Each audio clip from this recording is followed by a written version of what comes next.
Now, I don't play requests very often, but sometimes I do. And following on from a couple of videos referencing a very, very old approach to trad grip, which is all but lost in the mist of time, uh, somebody over there in the USA asked me if I would do a kind of up close on this. And I will. And I hope you like it and find it informative. Now, I should point out that I've been messing around with this technique for where are 29 years.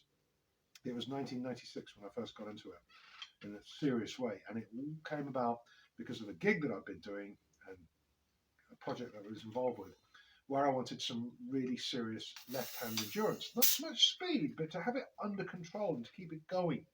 And I've been through many different approaches, and I'm sure in such time as I have left, there will be many different approaches still to come.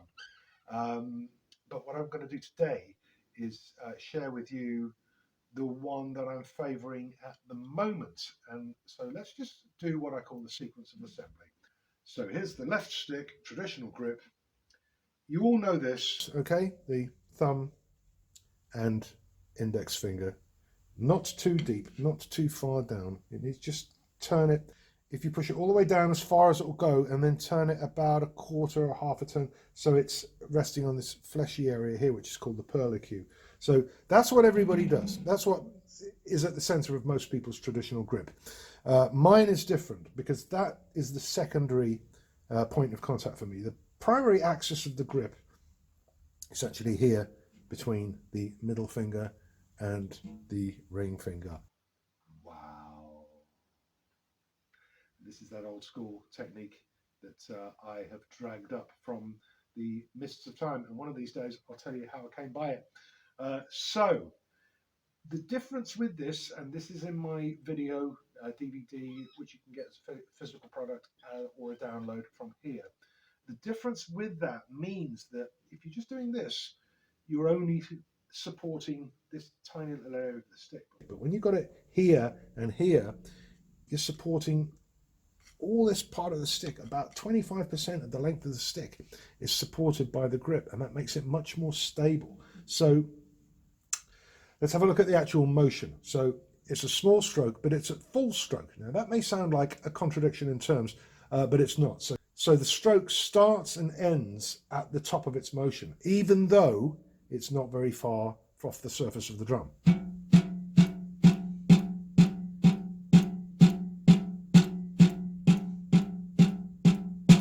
So let's look at it again. What's going on? We've got the thumb involved. We've got the second and third fingers involved, but importantly, the index finger's doing nothing. And because your index finger and your middle two fingers work independently of one another, that's where this really comes into its own. So let's look at that full stroke, but small again. So as the stick is coming back to the starting point, which is about an inch and a half off the drum head, I'm able to tap it with the index finger, so that gives me the interstitial note.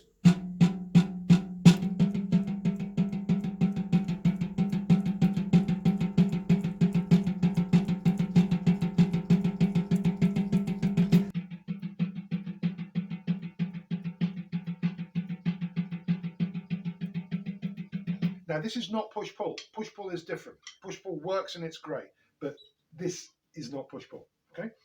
So what's really important to remember is that when you're practicing this kind of stuff, you should be doing something with your other hands and probably your feet as well, even if it's just this. So quarter notes on the ride cymbal, eighth notes on the snare drum.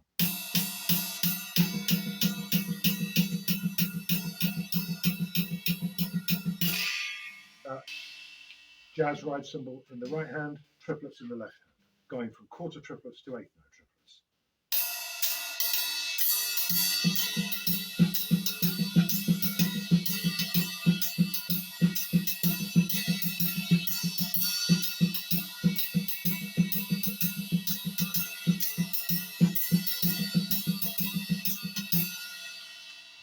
there's all kinds of different ways you can practice this. I've got lots and lots of different strategies and approaches that are simple but very effective, and I'm sure, be discussing those in the not too distant future. If you'd like to find out more about this, then don't forget to subscribe, ring the bell, visit my website, petecater.org.